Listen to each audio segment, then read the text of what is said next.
Hey guys, how's it going? So this is going to be a little video kind of showing these little fairies and critters and weird little creatures I've done that you might seen in a few other of my older videos, and kind of go through, I don't know, just show them off really because they're a bit weird, and I think some people saw one or two of them and just said they enjoyed the little fairies, so I said I'd go through them again.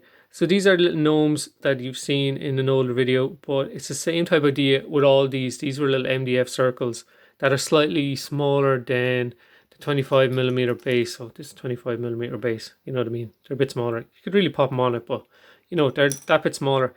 And this was for no, they don't represent anything in particular stat wise, like be it for D&D or whatever, but they were just crazy little fun things to make, you know, and to paint up really silly. So these are my little gnome swarms, we'll say. There was just two of those. This is probably the guy that it all started with. I did featured him in a video a little while ago. Little nymphy, little forest hedge folk, little kind of guy. You know, obviously he's not tiny, but that's him against the 25mm barbarian. So he was a lot of fun to put together, and I just think he's really cute or something, and strangely realistic to me in a way. What else? Yeah, so they kind of evolved as they went. So this guy is one of the newer guys. So I sculpted his feet and his face, and I think his arms were off a little Pokemon toy, and he's just like a little roly ball of foliage with a little face and a little fang there, and messy, goopy kind of paint, you know. But I think it kind of makes it more natural in a way, that they kind of, you know, the browns and the greens mixed together as if they were, you know, in mud and the hedge and stuff like this. This guy kind of turned out to be what's his name, a Yoda looking fella. He's got his big snaz there in the ears, and he's got the staff. I don't know exactly what these are, you know what I mean? Fairies, hedge folk, something like this. This was a weird little thing of flower that I made, and they're actually little stones or pebbles to be used as, you know, whatever, at the top of the flower. This is when I keep using the toothbrushes bristles, and they work, but they kind of crack with paint and that kind of thing. This works, so little bits of plastic for foliage or leaves on the ground, that kind of works. But he's kind of nice. Only a little bit of green stuff worked, like obviously the nose and the face, the hands that are, you know, literally just little fingers, and the feet as well. Nothing has to be really anatomically correct, because you know they're fairies.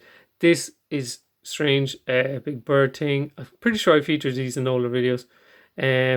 Just having fun with weird different kind of, what is this, like, I think that same thing again, bristles from something like a brush, and then you put a bit Mod Podge on them so it looks like flowers or some kind of strange plant, and the strange bird with the feather. So look lads, like, this isn't to represent anything, you know what I mean?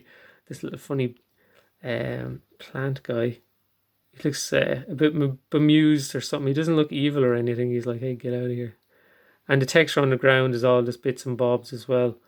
That makes it, I think, look a bit more believable as a forest floor or something like this. But yeah, he's a little bit of fun there. Same thing again, that's tin plastic kind of rolled up. And it has some texture on it as well. That was probably Mod Podge and tissue paper. But thinking about that now, I could probably have burnt that over or heated it up over a candle and bent it as well. That could have been cool. This thing as well, you know, this is another really weird one with its weird face. This is a completely experimenting with green stuff and that, and just making silly shapes and that kind of thing. That's where the face came from. I think he was probably going to start off as some kind of slug creature, but yeah, he didn't end up that way anyway. This guy's one of my favorites actually. Yeah, he's actually really cute. He kind of turned out quite well. Little froggy looking guy. It's kind of, in a way, to me, a mini diorama, because you look at this and you see he has a little flower on his head, like, you know, Oddish the Pokemon or something like this. But then also the flowers are around him, so it's as if they could be more little ones of him underneath the ground. And did I give him a bum? No, I didn't. Sometimes I give them little bums. And he's just standing there. Looks like he's rubbing his belly. Now, this is actually something that I should probably do more. His arms are beside his body. It just makes it easier and faster to sculpt, because you're not having to make armatures for arms.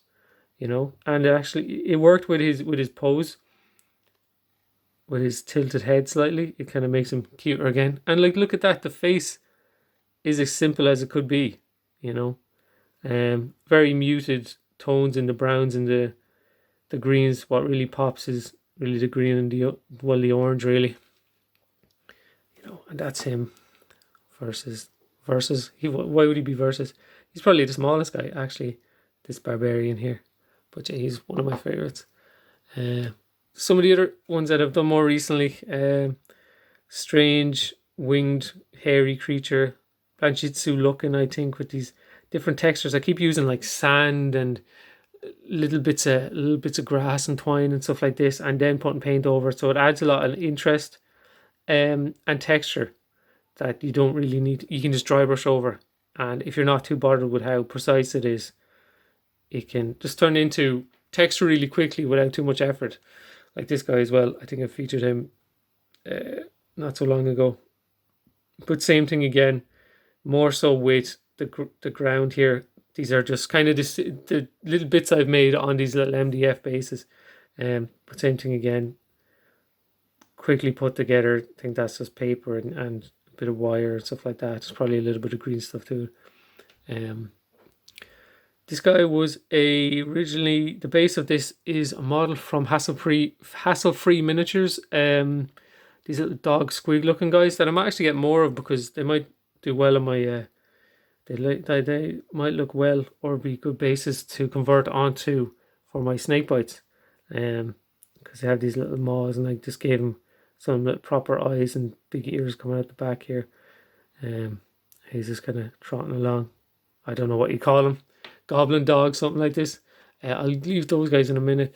So I'm not really sure, like I said before, I'm not sure how much of these I've shown already, but they've all kind of turned into little diagrams or dioramas, I think, with these little scenes that you put them on in the bases. And I put in a little bit of time here, obviously, with a few little bits of highlight and that kind of to make them, make them come out of their little surroundings there. But they're a lot of fun to make. They're really freeing, because obviously you're not really basing them on anything. This guy's a bit goofy now. He's not one of my favorites. I think it's his face and the fact he looks like he's wearing a big, like, strange hat or something like that. I could have done this one differently. Do you know what would have been cool? Something like, kind of reminds me of the Pokemon, what's her name? Blossom. And it's like an upside down flower, and this could have been like a dress, and it could have been legs coming out of here, or it could have been like a robe. That could be cool. Really work. But yeah, look, this guy took no real time to make, and from that came the idea of this other creature or little fella. So how bad, really?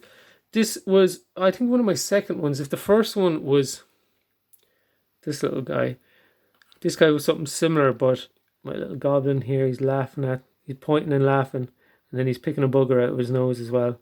And you see his little flowers here, different kind of grass, high grass, and then he's got some fantasy mushrooms there. But he's kind of cute as well. He's a lot of fun, and he's laughing and giggling, picking snots out of his snot. But yeah, like I said, there's a little scene in that, and he's a lot of fun as well to put together. This one was a bit weird, actually. Like, what is it? This doesn't even look like anything. This is a Pokemon, one of those little Pokemon figures I have as well as a base, and you can see here, obviously, all the different textures and stuff built up with just sand and flocking and this kind of thing. And it's really good, because I would have sculpted on, like, this is green stuff over a wire frame, and then this is green stuff over tin plastic, and here's green stuff, and then to kind of mix it together, it's just smaller gradient of the foliage, or what would you call it, flocking, or even really, really fine sand, or even ash, I think works as well. Just to, I would say, if it's really thick foliage up here, and then there's thinner sand going into the smoother shape of the skin here, you can just make it more realistic of a transition, I think. This guy, I've not really to explain with this guy. It is what it is. It's just strange. I don't know. It seems to be like a hedge on his back here. He was like a bush that's alive, and you have some kind of flowers or fruit, maybe, could be. on his back, but I'll point him away because I can't explain him. Or okay, this guy could potentially be one of my favorites as well. This guy actually turned out really fun. So I might have said it before, but when I was younger and getting into 40k or getting into miniatures, I was always super duper really impressed. Like someone could sculpt their own miniature. I thought it was crazy. Like, um, even if it's just like a snotling or something simple, even like a squeak, you'd be like, wow, okay, it's really cool. It's yours. It's completely unique. But now, like, obviously, these are a bit cheating in a way that they're just mixed materials and that kind of thing. But hey, it's the same type of idea. But it's kind of sometimes it's nice to sit down and kind of realize how far you've come. And I've come to this stage where I'm making these little weird little fairy guys. So yeah, this guy is an unimpressed goblin sitting on this little groggy looking beast. I don't know. And he's just sitting there, arms folded. This is just a little diorama, really, isn't it? He's got different plants here. He's got more little mushrooms. You can imagine this thing kind of snorting and walking along. This guy being a cheeky man saying, what are you doing in my woods kind of thing. But yeah, that same thing again. They weren't made for any specific purpose.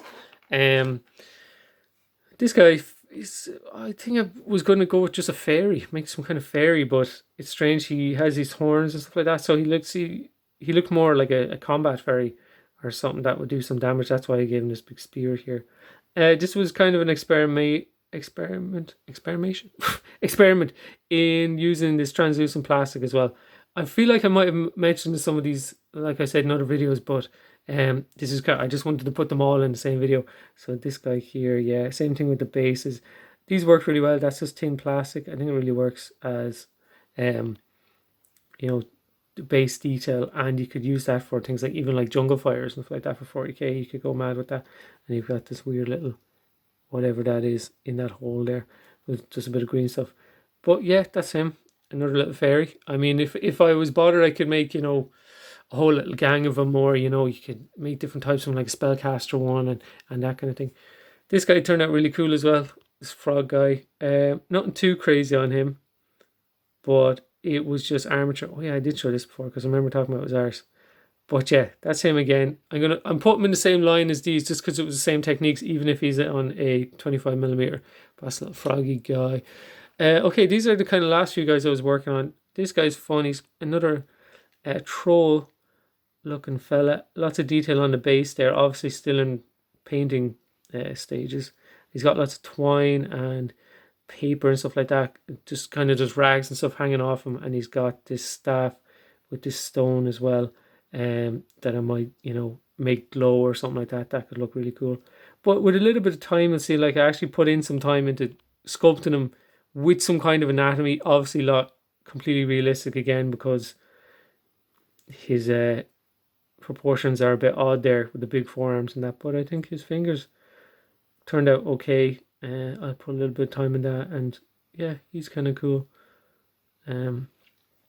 I think in an older video I was talking about how I was inspired by these trolls and fairies and that from, I can't remember.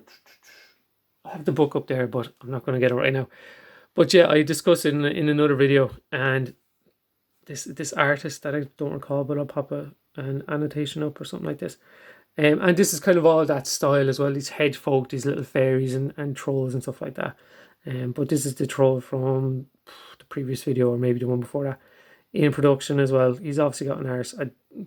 I mean, why not? Like, it's either he's going to get a tail or an arse, or he's going to get, an arse and no tail, or he's just going to get a tail. So this guy got an arse, so that's okay. Yeah, so he's actually coming together pretty nicely. You'll see it's really cool when you do the zenithal undercoat on the different textures and stuff. It's really enticing to paint it.